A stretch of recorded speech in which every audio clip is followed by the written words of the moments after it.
The signal went out at dawn. A desperate pulse of radio waves, layered with encryption so old it hadn't been used in centuries, cut across the void of space.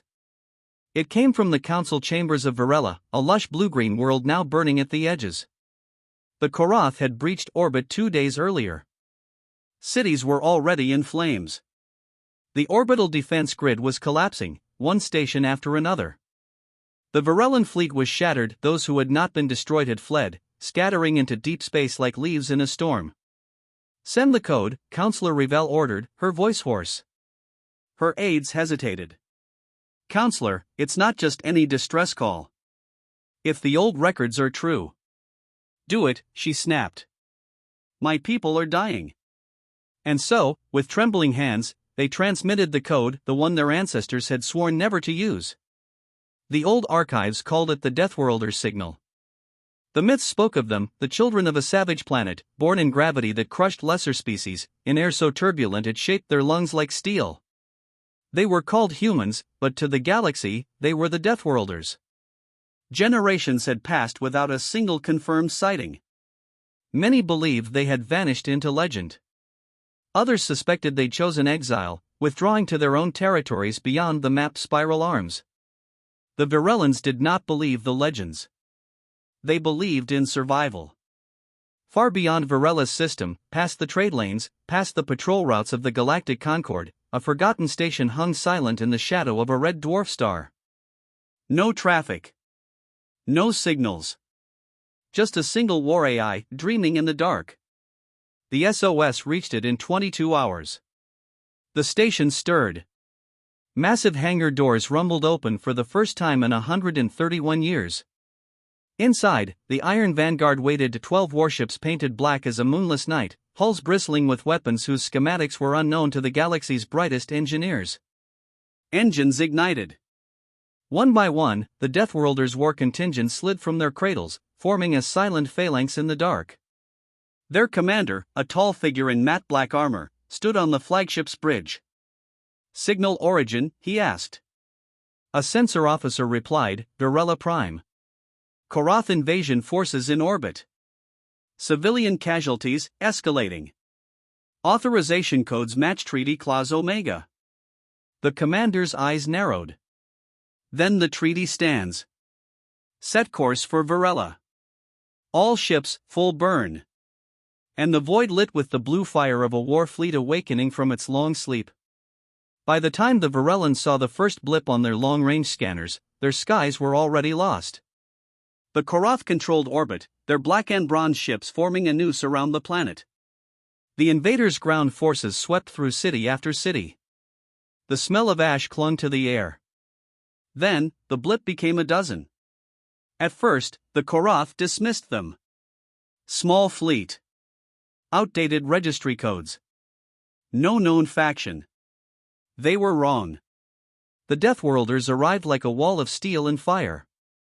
The lead ship, Black Templar, emerged from hyperspace with such precision it appeared directly above Varela's capital, its hull blotting out the stars.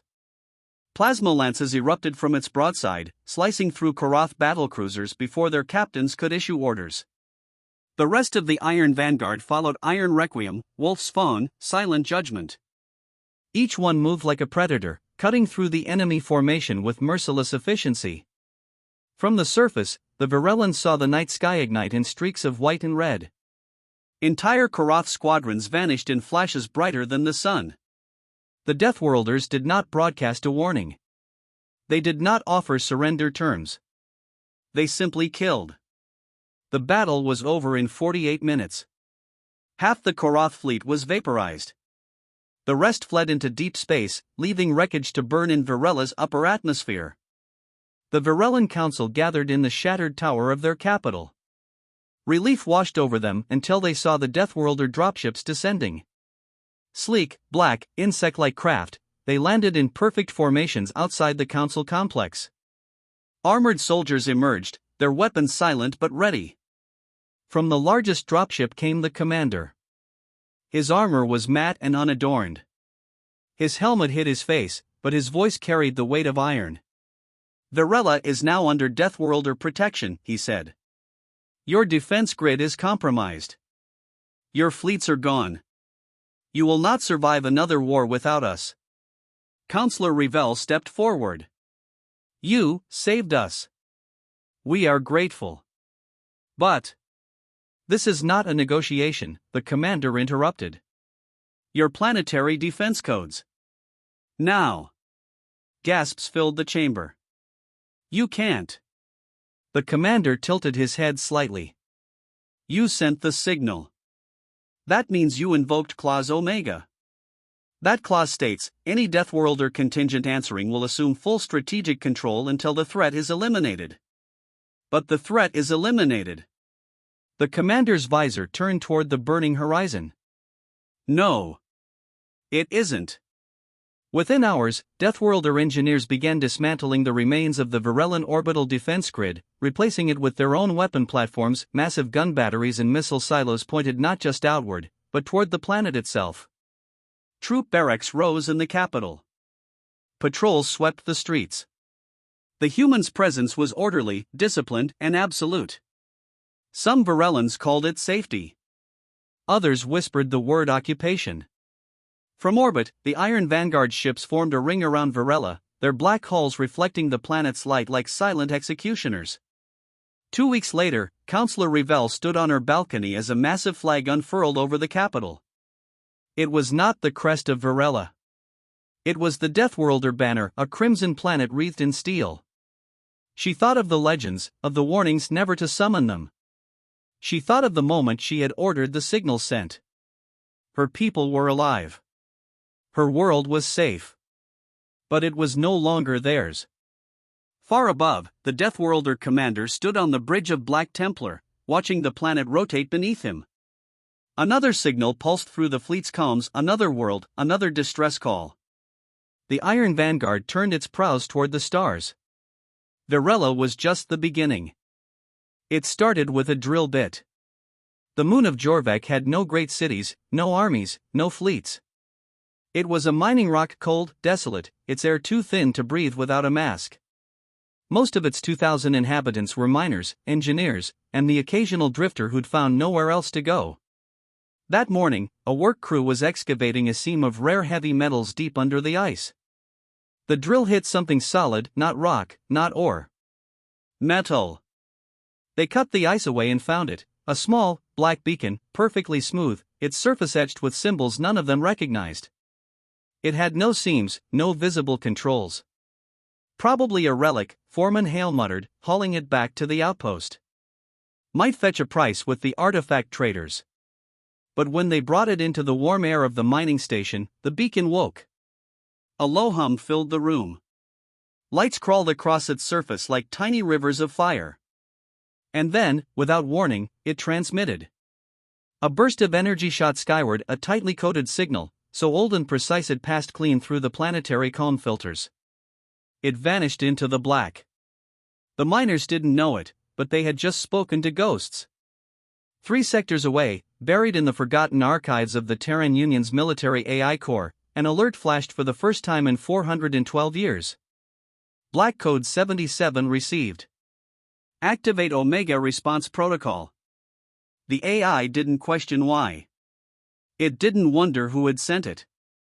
It simply obeyed. In the hidden fortress of Epsilon Bastion, vast hangar doors groaned open. The Deathworlders' war contingent, the old guard of humanity's military might, came alive. 50 warships, each the size of a small city, drifted from their berths like predators leaving a cave. Their hulls bore no insignia save for the crimson and steel emblem of old Earth. For centuries, they had slept, their crews in cryo, their weapons maintained by tireless drones. They had been built for one purpose, to respond to Black Code 77. In the old days, that code meant only one thing: Terran territory was under direct threat, and the contingent would respond without hesitation. The galactic governments noticed within hours. The Concord's diplomatic channels lit up with frantic chatter. Admirals barked orders to border patrols. Whole fleets shifted course to intercept the humans before they reached Jorvik. "This cannot happen again," muttered Admiral Varric of the Concord Navy. "We remember Orion." Orion had been the last time the Deathworlders answered Black Code 77. A frontier world had been invaded by pirates. The contingent arrived, annihilated every hostile ship, then claimed the planet for the Terran Union, ignoring the Concord's protests. The Union withdrew decades later, but the scars remained. Now, those scars were reopening. On Jorvik, the miners gathered in the mess hall as the first shadow passed overhead. It wasn't a ship, it was several, so vast they turned the moon's pale light into darkness. They descended in perfect formation, black hulls gleaming under the faint glow of the mining station's beacons. The lead vessel settled into orbit like a silent god. From its belly, dropships screamed through the thin air. The largest touched down at the outpost's landing pad, its metal ramp hissing open. A column of Deathworlder soldiers emerged, their armor dark and faceless, their movements sharp and practiced. They carried weapons the miners had never seen, heavy, brutal things designed to end lives in a blink. At their head walked a tall man with close-cropped hair, the only one without a helmet. His eyes swept the outpost with the slow, deliberate gaze of someone used to measuring value and danger.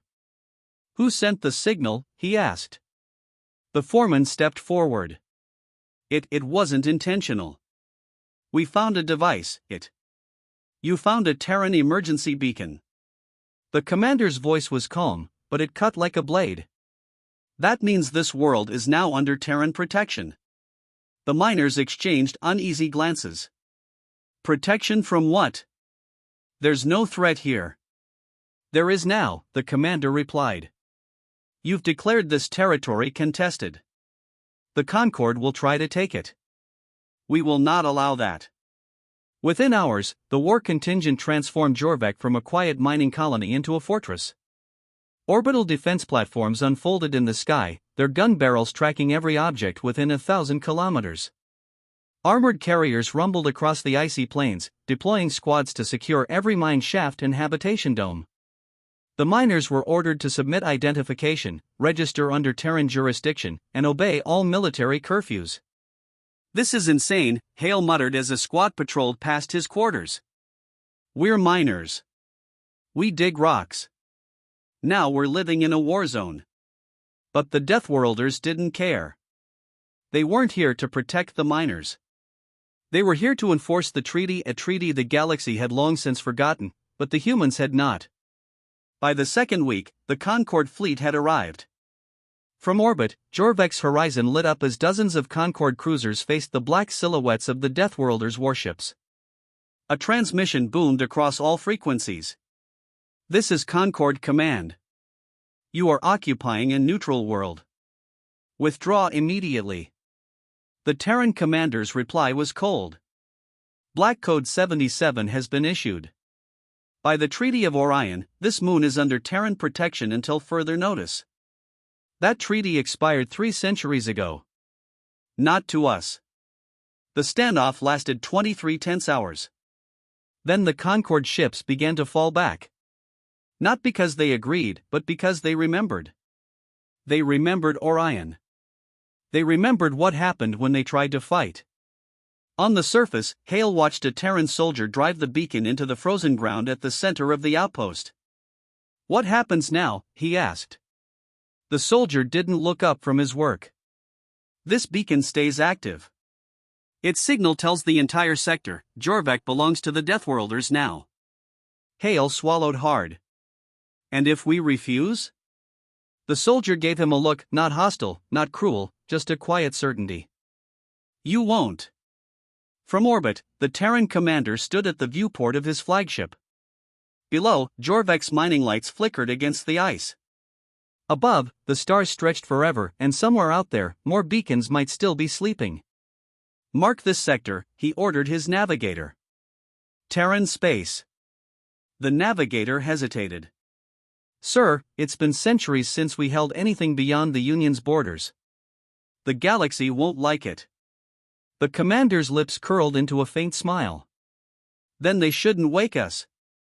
And with that, the Deathworlders settled in, not as rescuers, not as conquerors in their own minds, but as guardians of a law only they still remembered. To the galaxy, it was the start of another occupation. To the humans, it was simply honoring the pact. The Tellurians had never known war. For 4 centuries, their crystalline cities floated above Nabora's oceans in peace. Their fleets were small, meant for trade and exploration, not battle. Even their language had no true word for invasion. That changed when the Marauders came. They arrived without warning, a dozen jagged warships that cut through the orbital guard like glass under a hammer. The Marauders weren't here to conquer. They were here to take. They descended in fire and shadow, stripping satellites, smashing ports, and landing in the heart of Teleria Prime. They wanted resources, technology, and slaves. And they took them. In the council dome, High Speaker Karen ordered the last measure. From a locked vault, technicians withdrew a polished silver sphere etched with strange markings. It was warm to the touch, as if it contained a heartbeat. "This was given to us by the Wanderers," Karen whispered. "They said to use it only when all else is lost." With trembling hands, she activated it. A pulse rippled through space, not a scream, but a call. Somewhere, far beyond Tellurian charts, someone was listening. In the dead belt between spiral arms, a fortress ship the size of a small moon drifted in darkness. Its name was burned into the plating, Fong of Terra. Inside, in stasis pods lined in endless rows, lay the Iron Wolves, the Deathworlders' most feared war contingent. They had not drawn breath in 212 years. The signal reached them.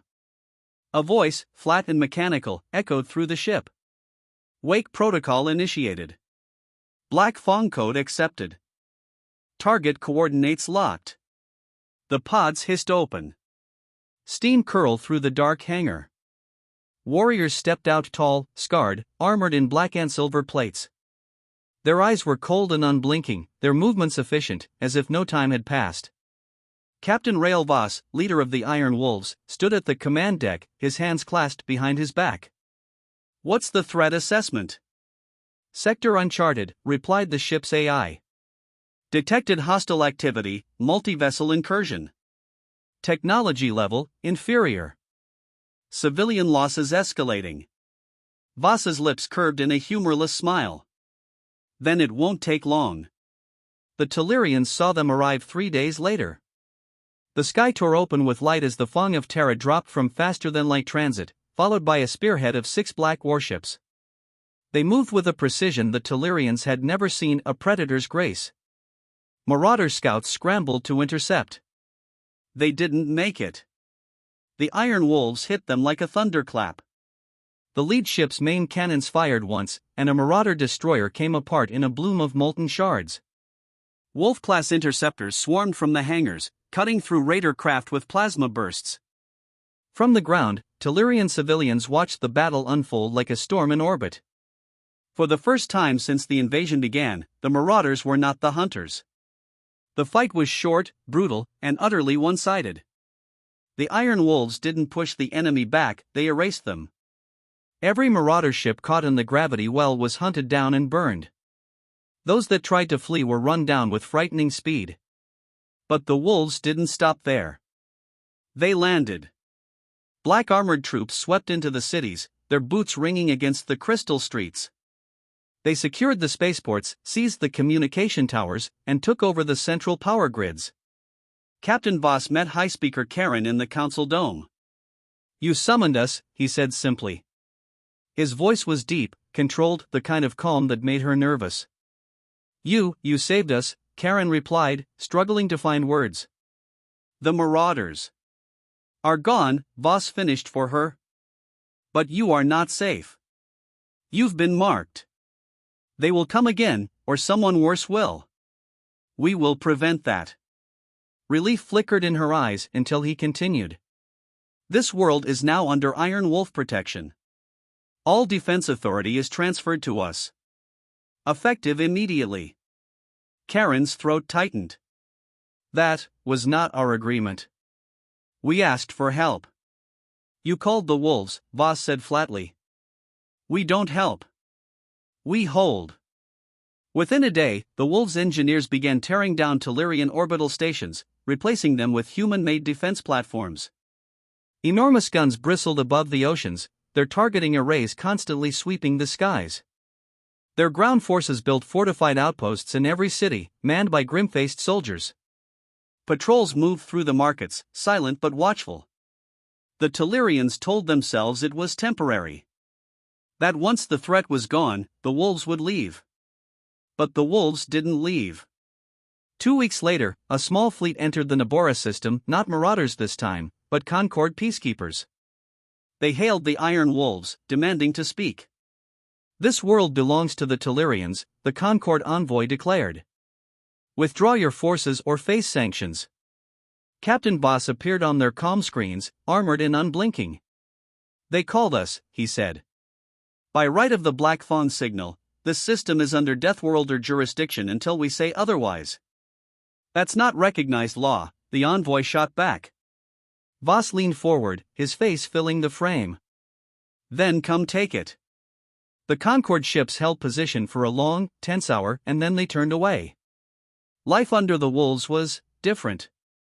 Crime vanished almost overnight. No smuggler dared test their patrols, no black market ship dared slip into orbit. The wolves' discipline was absolute, their control unshakable. But so was their presence. Tellurian councils found their meetings advised by human officers. Trade routes were redirected to Terran-friendly ports. Even the planetary anthem, once played before public gatherings, was replaced with the Iron Wolves battle hymn. At first, Karen protested. Then she realized protests went nowhere. One night, she stood on the balcony of the council dome, looking out over the glittering ocean. A massive shape moved in the darkness, the Fong of Terra, its running lights glowing faintly as it drifted above the horizon. Beside her, an aide whispered, "Speaker, do you think they'll ever leave?" Karen didn't answer. She thought of the marauders, of the burning cities, of the screaming in the streets. She thought of how quickly it had all stopped when the wolves arrived. She thought of the silver sphere in her vault, now dark, its power spent. She thought of Captain Voss's words, "We don't help. We hold." Her people were safe. Her cities still stood. But they were no longer free. In orbit, aboard the Fong of Terra, Voss stood with his second-in-command, gazing at the blue-white curve of Telluria Prime. "What's next?" the lieutenant asked. Voss's eyes narrowed. "There are other worlds. Other calls we've yet to answer." The lieutenant hesitated.